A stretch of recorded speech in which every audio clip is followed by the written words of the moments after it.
11th District Congressional seat to come up and choose a podium. See, that wasn't so hard. No conflict there. Right to the podium, and that was great. Now, for the sake of impartiality, we are going to, Helmut Baxter is going to come around here, and he's going to flip a coin, and the winner is to choose whether he wants to go first. And I'm going to try to, at that point, use that as precedent. If I can, 53, so if I can keep my head in the game, and remember, if I get off, correct, I'm going to try to go with whoever the winner is on the flip will get to choose to go first, or they can have their opponent go first, and then I'll follow that from that point forward. Does that sound all right? All right. We got just what that is, a Pennsylvania.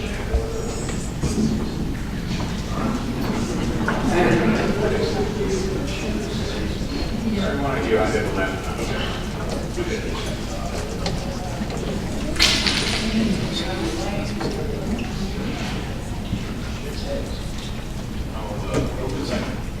Go second, so Derek's going to receive.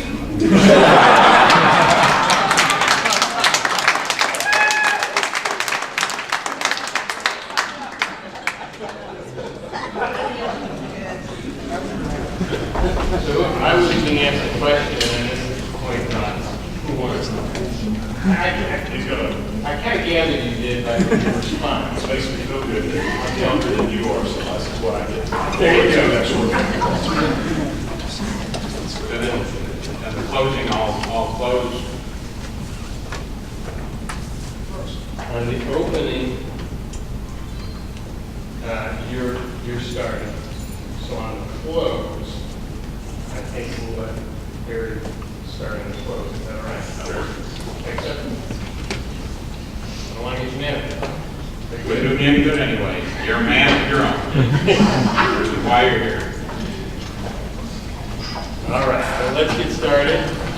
And I sincerely know, Bobby and I have known you for years, and Barry as well. We just are so privileged to have you both here.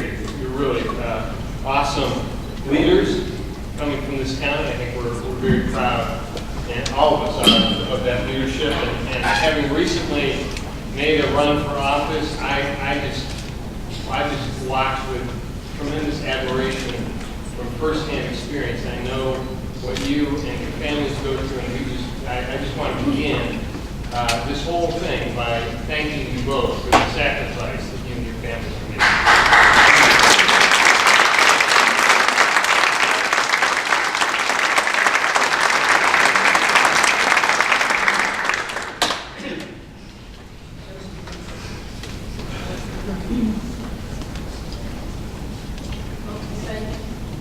Yes, I'm sorry.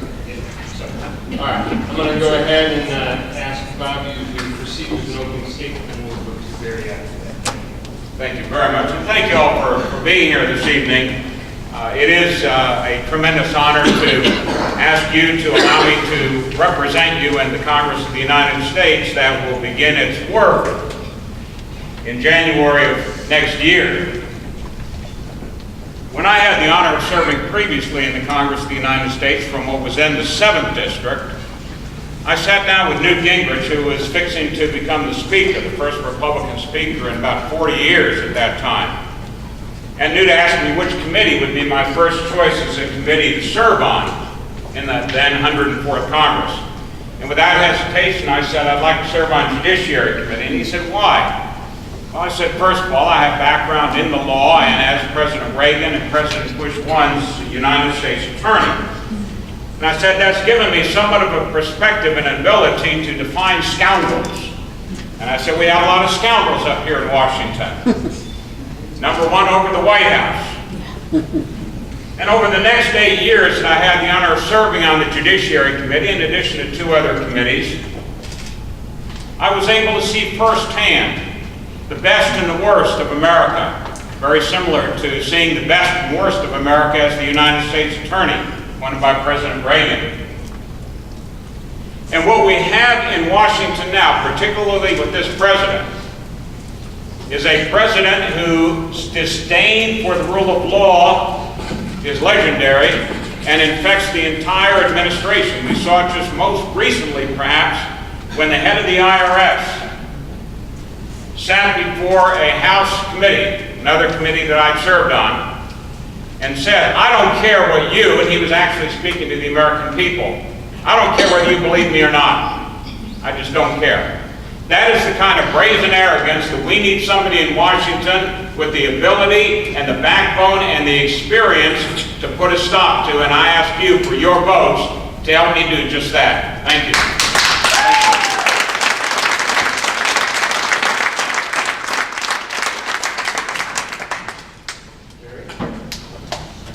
Thank you, and thank you for putting on this forum here tonight. I want to thank everyone who's here because your attendance here shows that not only you care about the future of our nation, but the future of our children.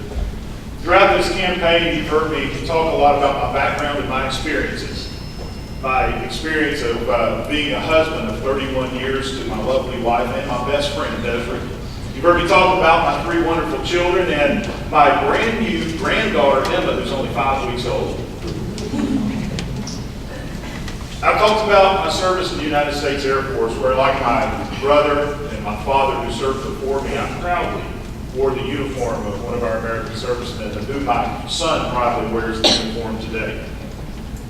I've also shared my experience as a laborer, a blue-collar laborer who worked in some of the harshest environments around this planet, the sub-zero temperatures of Alaska and the blistering heat of Texas and stifling humidity of Georgia. Now, some of my critics and even some of my supporters said that's not what you should be focused on in this campaign. You should focus on your experience as a legislature where you consistently stood firm for those important values and those conservative Republican values without wavering. But that hadn't been the hallmark of our campaign. You see, I believe that my experience as a hardworking American is the most valuable thing that I can take to Congress. It's because it's these hardworking Americans that are bearing the weight of an overgrown government. It's these hardworking Americans that are bearing the fiscal responsibility for a fiscally irresponsible Congress. And I believe it's the values of these hardworking Americans that have the common sense to turn this nation around. I believe we can turn this nation around. And on July 22nd, with your help, we can take a major step forward into restoring a nation for our children that is free, safe, and full of opportunity. God bless you, and thank you for being here.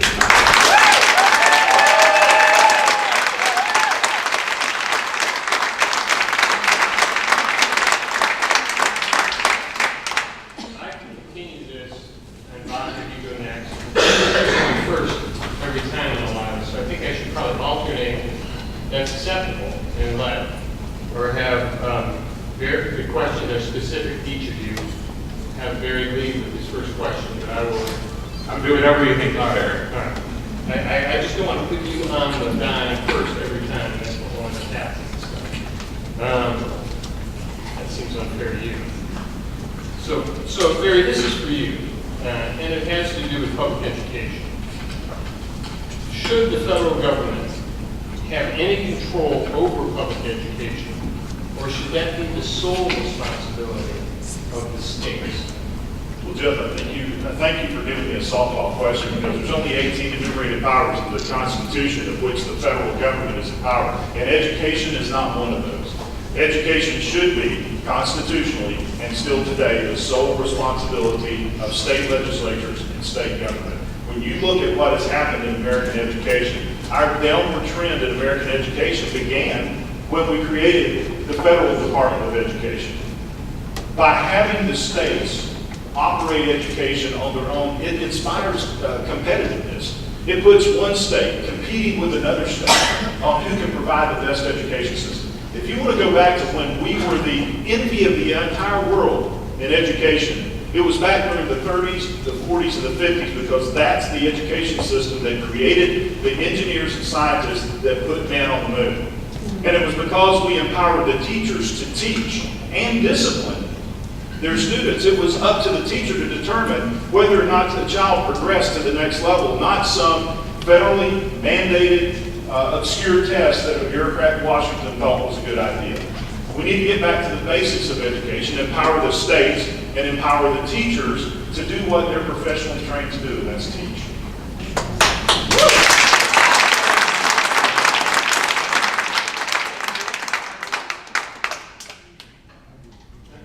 Can I call you gentlemen by your first name? Is that all right? I think that would avoid a lot of confusion. Our last names are so similar. Back when the United States of America was formed. That was not a vote question. That was just for him. I have one. Oh, I'm sorry. I thought you wanted to vote for this. I'm sure you could answer, but I've got one specific for you. We've got some vote questions coming up. I apologize if I wasn't clear on that. This question speaks specifically to the role and growth, I think, of the federal government. The question is, how should Congress address a runaway regulatory burden government imposing on American business and imposing on American businesses by organizations like the EPA? The EPA is probably one of the best known examples of a runaway regulatory state, but it's only one of literally hundreds of other organizations. Perhaps the most recent that the government has given birth to is something called the Consumer Financial Protection Bureau that affects all of us because it is now regulating and bringing lawsuits against not only banks, not only credit unions, not only mortgage companies, but car dealerships that offer credit and even schools that offer credit. From my vantage point, when I served previously in the Government Reform and Oversight Committee, and a committee on which I would hope to return in the next Congress, that committee has government-wide jurisdiction in its oversight capacity. And that is a prime location, sort of the point of the spear, so to speak, to begin slowly but surely. It's not going to happen overnight, but we must begin the process of dismantling the regulatory state that simply during the now 6 or more years of the 6.5 years of the Obama administration, the regulatory state has grown to such a level that the United States of America, which at the beginning of the Obama administration was only about in the 23rd or 24th number of the most regulated states. In other words, there were 23 countries that were freer than we were in terms of the regulatory burdens. We're now down to the 70s, just over the last 6 years. That gives you just some illustration, some idea of how that has grown and the burden on every single American. It's not just businesses that are affected by this, because those are passed on, those costs are passed on to us. So this will be, in fact, as it was during my prior service in the Congress, one of my top priorities, particularly through the Government Reform and Oversight Committee, working with Darrell Issa, to begin dismantling that regulatory behemoth. We've got to do it.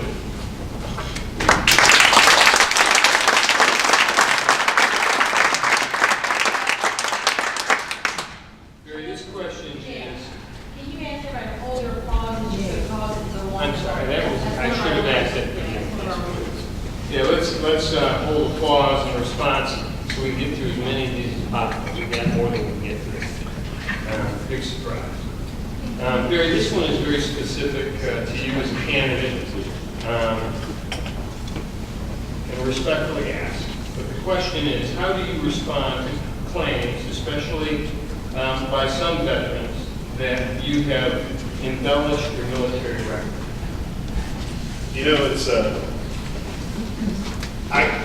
I'm speechless that veterans would take that approach when I have been absolutely clear throughout this campaign, throughout my life, and I'm very proud of my service, by the way, that I worked in intelligence throughout the campaign. What happened, if you haven't heard, is that some members who are with another campaign took out of context, greatly out of context, in a previous debate, some answers that I was giving in question to Sadie Dobbins or Lockheed. Now, the fact is, I served in the Air Force, and in that debate, I said I served in intelligence. I'm also an aviator. I own a flight services business in Rome, Georgia, where we teach aviation. And I mentioned that I am in that industry. I am a pilot. I went on to talk about other experience that I have. I know the importance of air power. But at some point in there, someone parsed out some statements that I made and said, I tried to give the impression that I was a pilot in the Air Force. We have dozens of veterans that are on our Veterans Coalition Committee. In fact, one of my friends who is a retired Navy Air Force pilot was so offended, he called, he said, I've heard you over and over again throughout your career, and you have never, ever once even given that impression. They brought up a picture of me in a flight suit that is on our website. Yes, I volunteered through Civil Air Patrol and Auxiliary of the Air Force to fly search and rescue missions as a side duty when I was serving in the Air Force in Hawaii. My whole family is members of the Civil Air Patrol, and we still fly search and rescue missions. And so I'm speechless that we would use the military service of someone to blame, to gain political gain, or to discredit something that someone did in honesty and integrity. Bob, this question is specific for you and has to do with your history and record. And then we'll go to, following this, we'll go to the question for both of you to ask. Or answer. I'll answer. I'll try not to answer. The question is raised regarding endorsement of Eric Holder during his confirmation hearings, even though he was widely known at the time to be a progressive activist. Is it true that you did, and if so, why? Yeah, I mean, unlike some other candidates, everything I've done has been open and transparent. I either write about topics or take public positions on various issues, or in the case of my service in the Congress, about 5,000 votes. And it's an old political trick to search through all those 5,000 votes and pick out one that can be taken out of context or somebody may disagree with, or one letter that was written, or one article that was written. And I'm fine. I mean, I put up with that, dealing with Cynthia McKinney and President Clinton and all those folks. Back in 2009, I was asked, as were a number of Republicans, including the United States senators at the time and former U.S. attorneys like myself, to consider writing a letter in support of Eric Holder. Not because we agreed with his policies. And as a matter of fact, in the letter, although when it was published by my opponent, that part was conveniently left out, I said I disagree with your policies, or with the policies of Mr. Holder. But in terms of his legal standing and his professionalism, I'm happy to recommend him. Well, after a couple of years of seeing, despite those misgivings that I put in the letter about not agreeing with him on policy, when I saw what he was doing in terms of not only sitting back and not pressing this administration and this president to abide by the law, but through his opinions and through his directives, deliberately enabling a president to violate the law, to violate the Constitution through these signing statements and through executive orders. I called for his resignation, and I've done so repeatedly since that time, because I do think that the time has come for this president to leave office, for this attorney general to leave office, for this IRS head to leave office, and for the people at the Veterans Administration who are killing our veterans to leave office and be prosecuted. Thank you.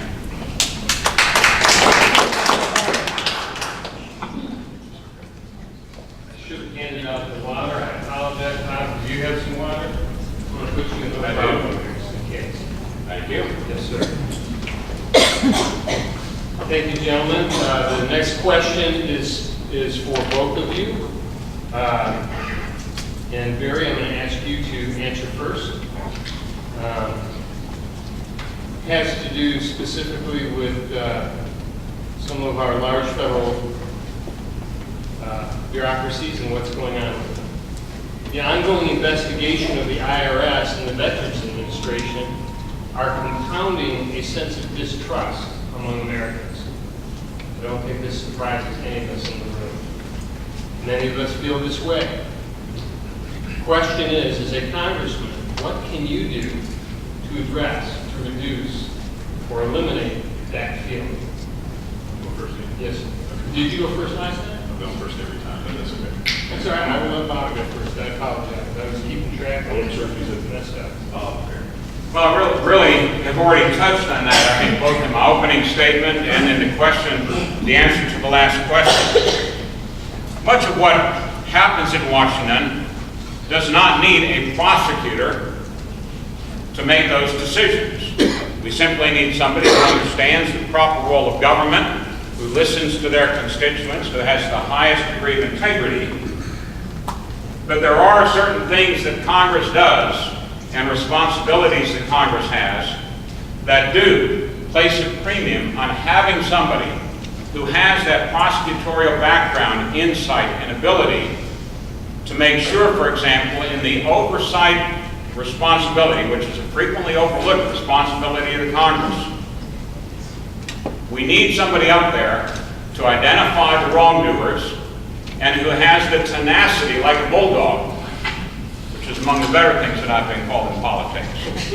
Somebody that has that prosecutorial ability to go after these people over and over and over again. Far too many people in Washington go up there and they think they can hold a hearing or participate in a hearing, say something cute, make a good sound bite, and get a good headline.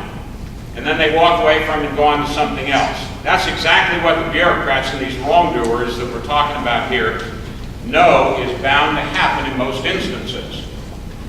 What we were able to do, for example, when I first filed the first formal papers on the impeachment of William Jefferson Clinton in 1997, long before any of us knew or had ever heard of Monica Lewinsky, is identify a problem based on evidence that we had, follow it from lead to lead to lead, put together a case, and never let go until we get those bad guys. That is the kind of background, experience, and insight that I will bring once again on your behalf in the Congress of the United States. Thank you. Gary, would you like me to read that question again? No, I think I've got it. It's why do people not trust government? I mean, Sir? we knocked on 16,000 doors during this campaign and made 10,000 person-to-person phone calls and reached out to nearly 40,000 voters, and we kept hearing the same thing.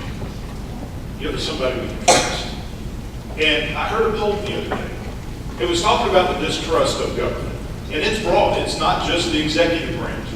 Lord knows Eric Holder has given us plenty to be concerned about. But it's Congress as well. And when you break it down by Republican and Democrat, the Republicans are more critical of their own party than the Democrats are their party. And when you ask them why, they say because people campaign one way and then they go govern another way. Or they start going after something that self-promotes themselves and not looking forward to what is best for the next generation. When I was in Washington, D.C. in January, Freedom Works named me one of the top 5 most conservative candidates in the nation. And we had a press conference.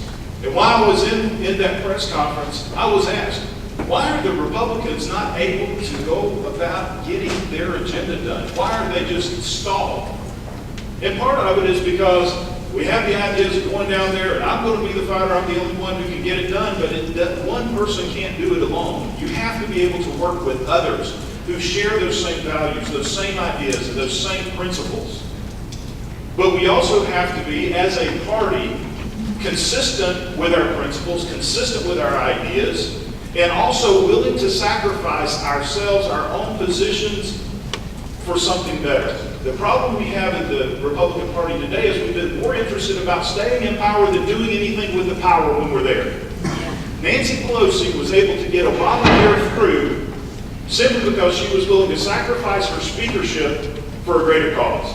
Folks, I haven't shopped around looking for a congressional district to run in. When this was brought to me, I simply looked at my children and I realized they deserve an America better than what we have today. And that's the only reason I'm running for Congress. All right, there's a follow-up question. And since I picked on Bob first, I'm going to come back to you, Barry, with the follow-up question. Okay. Should Lois Lerner be granted immunity from prosecution? Why or why not? I do not believe that we should grant immunity. I believe that after the full investigation, everyone who has violated the trust of the Americans, who have violated the Constitution of the United States, and who have violated the laws of this land should be punished just like anybody else in this room would be punished and she should spend some time behind bars in a federal prison. If we start giving immunity, then everyone else who is today, one of my good friends there, Mark Meadows, who's supporting our campaign, took to task the EPA because guess what? All of a sudden they found out they're missing some emails too. That's a trend that if we start letting them get away with it, it's never going to stop. I think we need to press harder, we need to get to the bottom of these issues and protect the American people and hold those accountable, just like the hard-working, red-blooded Americans in this room will be held accountable. Wow. Is that a review? No, thank you very much. Many times, as you look at a potential or an ongoing criminal investigation, it's very easy to say everybody needs to do time. No immunity. Well, and that's fine. We probably have far fewer prosecutions and far fewer convictions of top-level people in criminal organizations and a lot more convictions of lower-level people. The specific answer to the question, though, is it's too early to tell. But we need to keep in mind, and I think we ought to keep in mind, that it's not simply Lois Lerner who's the target. To my mind, based on the evidence that we've seen just so far publicly, she has violated the law, and she ought to be prosecuted. But as we delve into it, as the investigators delve into it, it may very well be that they conclude that she has testimony that will lead directly to somebody above her, possibly to the commissioner himself. And if in fact that would turn out to be true, and if there is no other way to get that evidence to convict somebody even more important, well, that's a legitimate decision that should be made at that time. But the good prosecutor, whether at the Department of Justice, where I served as U.S. Attorney, or as an inquirer, as a congressman in the Judiciary Committee during the impeachment, or in some of the hearings we had in the Government Reform and Oversight, does not jump ahead of the investigation and say, oh, we cannot give that person immunity. You wait and you see what develops to see how important the testimony is that that person may very well have that could result in a far more important conviction down the road. Thank you, Bob.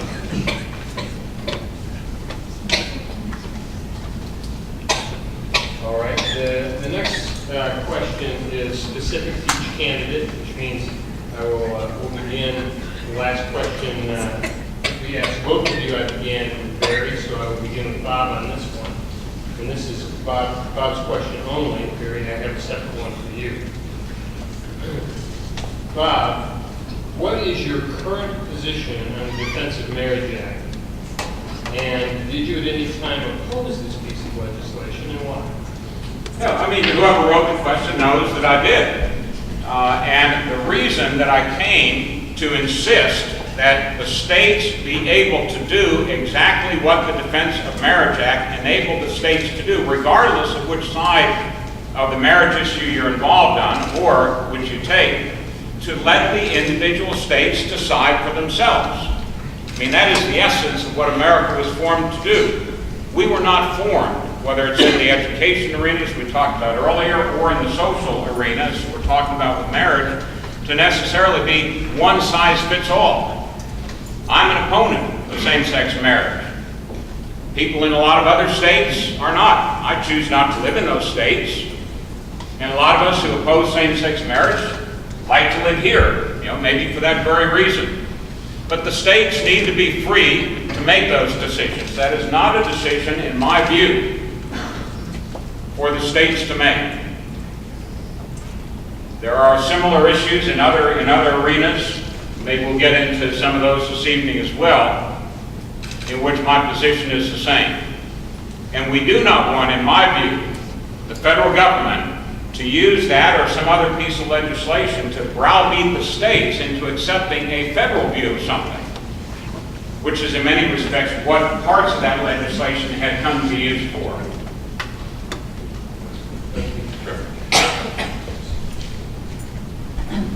Barry, this is specifically for you. I know that you have served as a state legislator. However, Washington D.C. is a different animal, I'm told. The question asks, your relatively inexperienced background dealing at the federal level would seem to be a challenge for you coming into office as a freshman. Can you respond to that and how would you overcome it? Yeah, let me respond to that. Again, something that I've said in the previous debate, and I'm sure somebody's going to try to take out of context. But there's an old adage in the state house and state senate. If you want to get something done, give it to a freshman. Because they haven't been corrupted by the system, and they don't know they can't do what they just tried to do. My first year in the Georgia House, I introduced legislation to repeal the requirement to give your fingerprint just to get a driver's license. That was a violation, in my opinion, of the Fourth Amendment of the Constitution. In fact, when I presented that legislation, my good friend and opponent here came and actually testified in a committee hearing on behalf of me there. Upon signing the legislation, Governor Perdue looked up at me and he said, Barry, how in the world were you able to do what Republicans have been trying to do for 10 years and found it impossible? I said, Governor, because I just now found out it was impossible. The greatest document written by man that has promoted liberty across the world is the Declaration of Independence. When I was in Ukraine in 2003, speaking on American history, a friend of mine was part of the revolutionaries that overthrew the Soviet Union. He told me, he said, Barry, do you know which president of the United States caused the downfall of the Soviet Union? I said, well, Ronald Reagan, right? He said, no, Thomas Jefferson. Because when we were able to read those words, we hold these truths to be self-evident, that all men are created equal, and they're endowed by their Creator with certain inalienable rights. And that government exists to protect those rights, and those were new ideas. Thomas Jefferson was the most junior member, freshman, of the Second Continental Congress when he penned those words.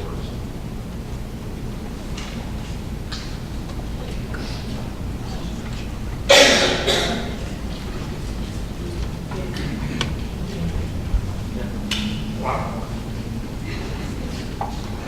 We're not doing a very good job. Wow.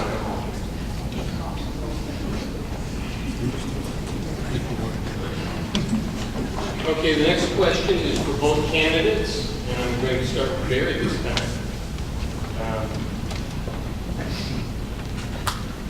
Barry, the numbers for economic growth in the first quarter were just released, and they show a decline of nearly 3%.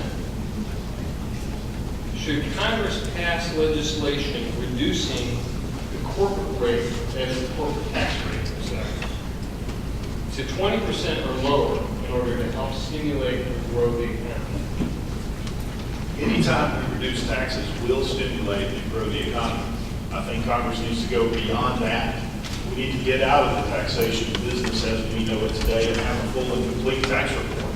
One that is fair, such as the fair tax, or simple, such as the simple tax, but one that only taxes the consumption. That reduces prices and it will greatly stimulate the economy. I think that's, in the meantime, any reduction in taxes will stimulate this economy. But if you also listen